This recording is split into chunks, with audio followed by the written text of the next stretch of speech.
From the New Arts and Media Studios in Milwaukee, it's The Log. I'm Charles Purcell. Oh, what needs to be said today? Let's see. First of all, hey, social media pals out there, I know that ignoring capital letters, going all lowercase, is the thing, and it's cool, and people advocate for it, and people do it. Also, I'm not averse to creative use of punctuation, but I am going to ask you for some punctuation. I've got a couple of social media friends who have completely abandoned capital letters and literally all punctuation. Have you got friends like this? Do you do this yourself? We can't have this. It's not a matter of being a fuddy-duddy and having to be conventional. I literally can't understand what you're trying to tell me. That's the only reason. I'm not married to rules. That's not it. I promise you. But I can't understand what you're writing. I have no idea what you're trying to say sometimes. Now it varies. If it's a very short, little pithy message, often I can get what's going on. But if there's any length at all, you guys, you need some punctuation. And capital letters help a little bit too. Again, you can be as creative as you want, but could you employ, please, capital letters and punctuation in some form? Help me understand. I want to understand what you're telling me on social media. I want to understand you. That's all. Okay. So there's that. Well, you and I haven't talked about the GameStop thing. The GameStop stock swap. Bop, bop, bop, bop. How much game could a GameStop stop if a GameStop could stop game? All right. So I'll just say what every other commentator has said. I don't really understand it. Everybody had to make that little disclaimer, and I'm no exception. I don't really understand it, but what I do understand, the part of it I do understand, I'll comment, and that is so interesting to have the extreme right and the extreme left and the extreme center, everybody pretty much up in arms about what happened here. I'm sure you know what I'm talking about, right? I mean, okay, I'll attempt some sort of explanation for those of you who don't know what I'm talking about. The stock price of the brick and mortar store GameStop was weak and falling. And so what these hedge fund guys do, when they find blood in the water, these sharks go after it, right? So they were out to short sell the stock, which is a way of manipulating the sale. So what you're really doing is you're betting. You're literally betting. It's literally gambling. If the price of the stock goes down, if the company nosedives, you win and you profit. I guess technically that's gambling, but it's really never gambling. These guys know exactly what they're doing, and they never lose. So a bunch of upstarts on a Reddit subreddit got together on social media and said, "Hey, you know what? Let's all of us, in great numbers, buy this stock and make it rise." So GameStop is now soaring. The result being that these hedge fund guys will lose their shirts, which some of them did. Some of them lost a lot of damn money. And in the process, these upstarts tell each other, we might make a little money as well. Which they did, but we don't know. When it all comes out in the wash, when it's all said and done, when it's all over, when the dust settles, well, we don't know. We don't know where people are going to land. But I think it's a pretty safe bet, talking about betting. It's a pretty safe bet that the Wall Street guys, the regulars, the hedge fund guys, they're going to do just fine when it's all said and done. And the initial point of interest for me was how everybody on every point of the political spectrum was in agreement that these were the little guys beating the big guys at their own game. Everybody's happy. Everybody's cheering it on. Everybody thinks it's pretty cool. And how these subreddit guys with their meme stocks, which is a term I never heard of before. Is this a new term? Or is it just something I didn't know about? Basically, they created memes. It's funny, this was kind of happening it dovetailed right with the Bernie meme. We're a meme world now. That's just all there is to it. We're a meme world. Excellent. Yeah, so they're meme stocks, they call them. And everybody's cheering these guys as heroes who stuck it to the elites. And then the Rush Limbaughs of the world and the Ted Cruzes of the world and the AOCs of the world and the Bernie Sanders of the world still all kind of agreed at the next level of the story, and that's when the site Robinhood, which is the site these guys used, they're a retail trader for regular folks to trade in the stock market, when they suspended action. It's like, wait a minute, you can't do that. I thought Elizabeth Warren was just going to lose it. And again, everybody's agreeing. You can't do that. You can't just tell these guys, no, you're winning, so we're going to stop the game here for a couple days and let the losers take stock, pun intended. So it's a really weird thing to see everybody in agreement. So that's the next level. Now, there's another level to this thing. So first, it's the market manipulation in and of itself. Then it's the SEC stepping in and Robinhood suspending sales for a minute. All right, now the next level is Google steps in and they shut down the so-called review bombing that was going on. Because now everybody on the internet is posting negative reviews about Robinhood. Just more evidence, just piling on and piling on, that the elites, the people who control things, are not going to let regular folks throw a wrench into their works. It's not going to happen on their watch.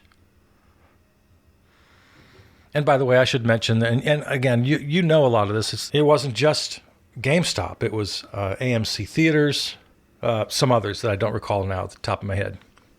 But it was a handful of companies where this little manipulation was happening. And again, we're not sure at this point where it's all going to land. But the market is rigged.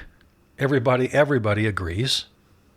You know, this hedge fund gambling has been going on for quite a long time, and you never hear about it unless you happen to see a Paul Salmon segment on PBS NewsHour once or twice a year. But now it's right there on the front pages. It's the lead story for a couple of nights. And as we say around here ad nauseum, the way the media works, they go through the news cycle. If it's a big story, it'll last a couple of days, maybe 3 or 4, maybe a week, and then it's gone as though it never happened. So I think we're already at that point. I'm the last person to talk about it. Flip around your dial today. You're probably not going to hear anybody talking about GameStop. It's over already. As a news story, its appeal as clickbait has already run its course. They can't find anything new to say about it. So it's gone, even though it continues. And yeah, they'll have some hearings. And you C-SPAN fans will see a little bit of that, but they won't really cover it in the news, except maybe a little 10-second mention that, oh yeah, Elizabeth Warren gave hell to financial regulators in a Senate hearing today. It'll just be a little headline, take less than 5 seconds, and we'll move on.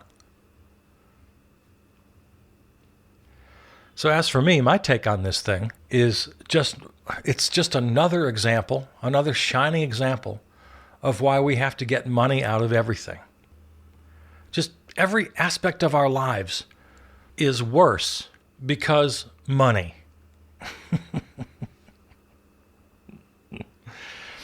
That's a syntax that I never use, but it kind of worked in this case, where you put a noun after because. It was very much in vogue for a while, and some people still pull it out occasionally. Yeah, because money. The one thing I know for sure deep down in my heart, there are a few things that I know for sure. Speaking of hedging, I hedge on everything. I'm never quite sure about anything, but this I'm 100% sure of as just deep into my bones. And that is that there should be no such thing as unearned income. It's an oxymoron, both grammatically and morally. I remember as a kid when I first heard the term.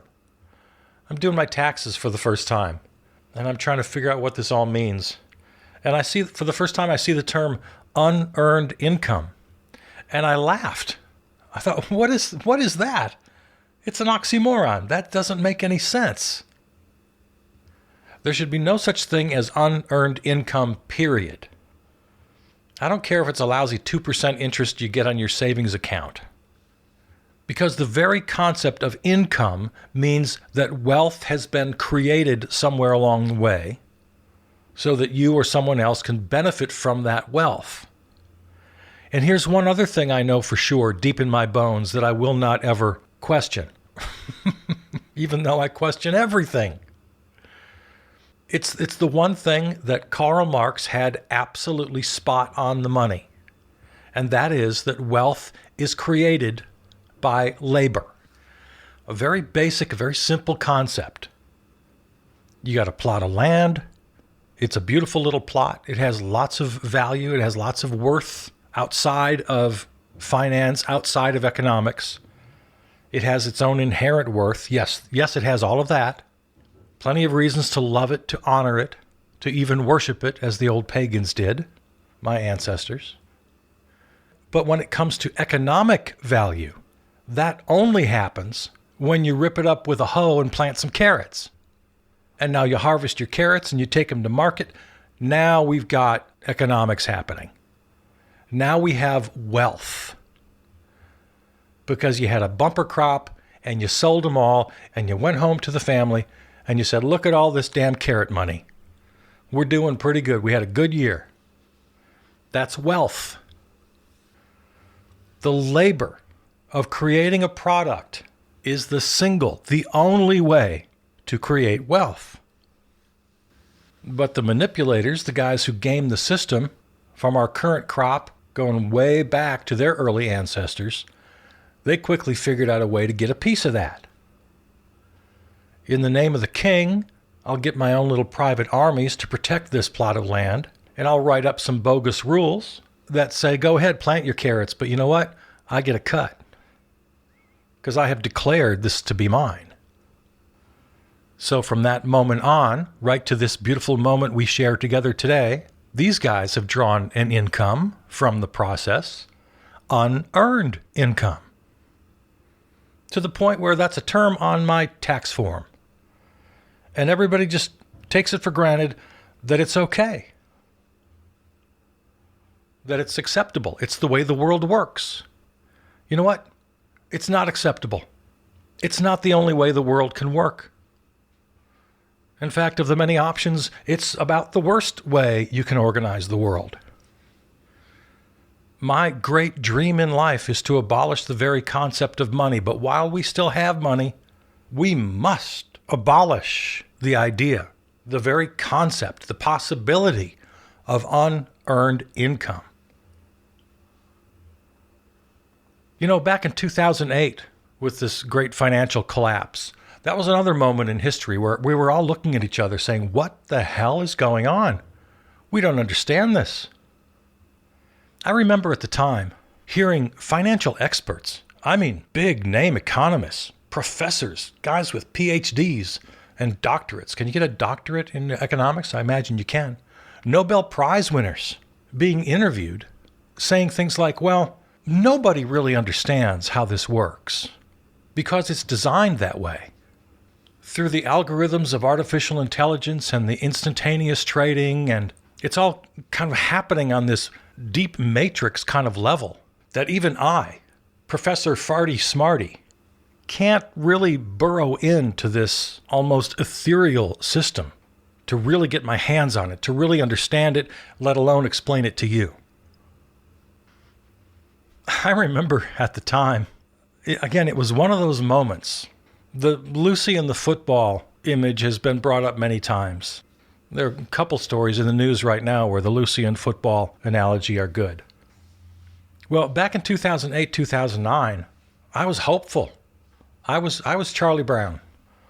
We're going to kick this football once and for all. The football being understanding finally that we have to get past this existential reliance on money and finance to make the world go around. We have to streamline it. We have to simplify it.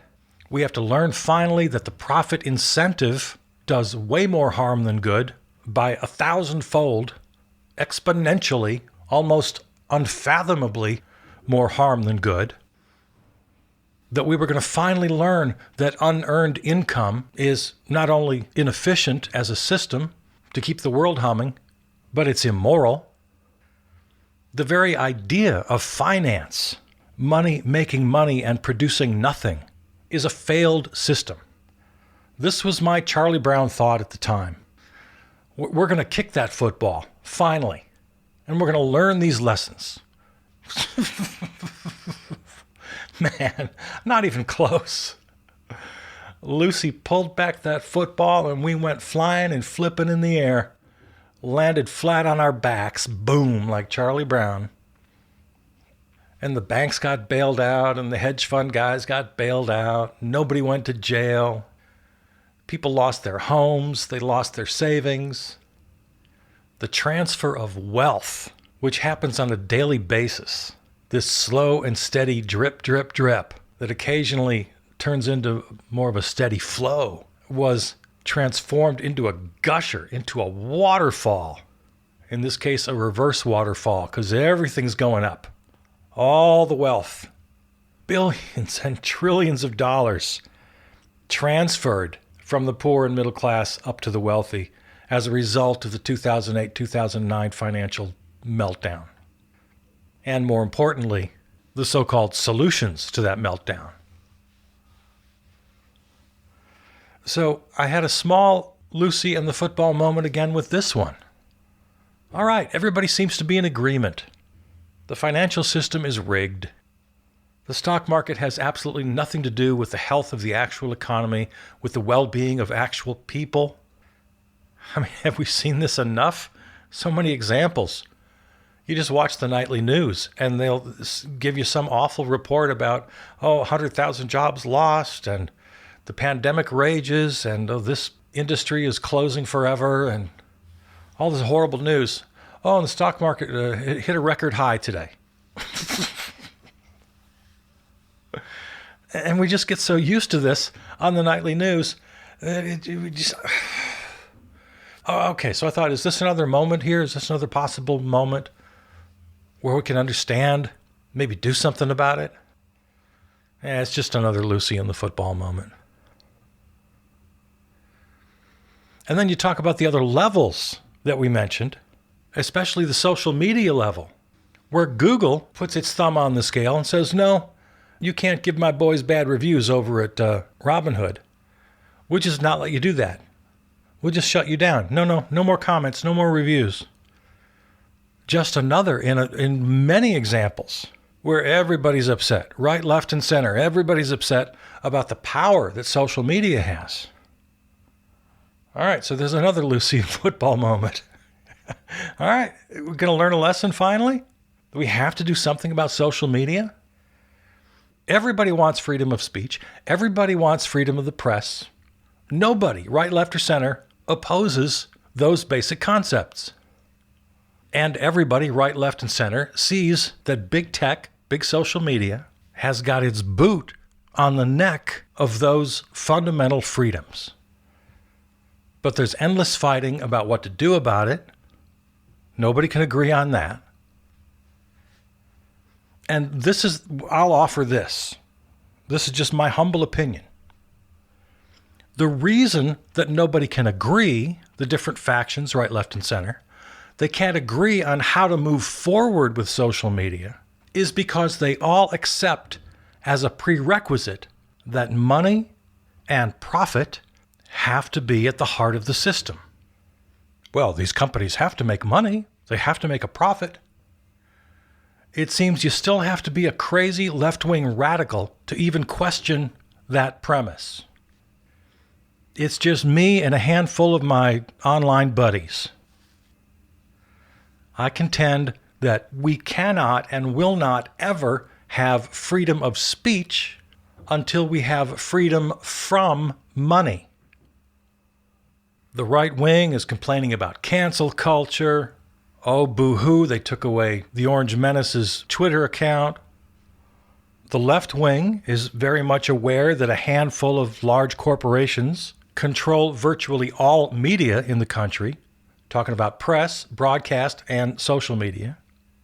And now this latest example in the GameStop story, even the centrists are saying, hey, wait a minute, you can't do that. You can't stop people from speaking their mind in an online review. Those handful of guys up in their corporate boardrooms are alone right now. They are absolutely alone. Everybody, right, left, and center, wants their hides. But it's only anger, it's only shouting with no place to go. If we continue to accept the fatally faulty premise that profit is what makes the world go round, that profit is the only conceivable system for media, that investment, i.e. unearned income, is at the very heart of our system and can never be questioned, that an entire industry built around that, the financial industry, another oxymoron. An industry creates something. It builds something. Financial industry is a complete and total oxymoron. It makes no sense. The world of finance creates nothing.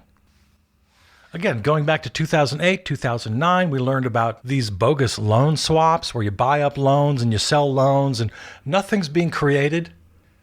It's just money buying money, finding new and creative ways to skim a little more off the top. But as I started with, and needs always a reminder, if somebody has new wealth, if they have new money, it came from somewhere. It didn't just come out of the air. Now, yes, the games they're playing, the systems they're inventing, the little shell games, yeah, that's all in the air. That's all literally nothing. It doesn't exist except in their heads. But no, the money, that's real. And where does wealth come from? It comes from labor. Where else does wealth come from? No place, nowhere, no how. Only labor creates wealth. So these Reddit guys who pulled one over on the hedge funders, they're all dealing in blood money. They're all dealing in stolen money. This is one thief stealing from another thief. Now, yeah, it's small timers. It's a bunch of pickpockets stealing from the big boys, from the mafia bosses. Whatever pleasure you want to take in that, okay, I suppose. But the fact remains they're all thieves. They're all stealing your money because you worked for it. And before you're able to get a hold on the full value of your labor, the skimming off the top has already begun. And skimming really isn't an adequate word because it implies a small slice. No. Big old scoops of your money are bundled up. We've all seen the numbers. If the minimum wage kept up with increases in productivity, it would be over $22 an hour right now instead of $7.25. And even that is still allowing for the skim off the top. So do the rough arithmetic on that. For every dollar of wealth you create through your labor, you're getting about a quarter. You're getting a cool 25 cents. If you work an 8-hour day, you're working 2 hours for yourself and 6 hours for them. So if I'm just charging at windmills here, and maybe I am, might I suggest at least a couple of steps in the right direction? And here's where President Joe and Janet Yellen, Secretary of the Treasury, Elizabeth Warren over in the Senate, here's where they might really be of service. Yeah, they're all capitalists and they're all devoted to the profit system. I'm not going to have that fight with them. They're not going to hear that. But at the very least, I think the current crop of these folks in D.C. are capable of reining in some of the more egregious infractions. We need to re-regulate finance. We need to streamline the laws, make them more understandable, make them more enforceable. I mean, this is my general philosophy for all aspects of government.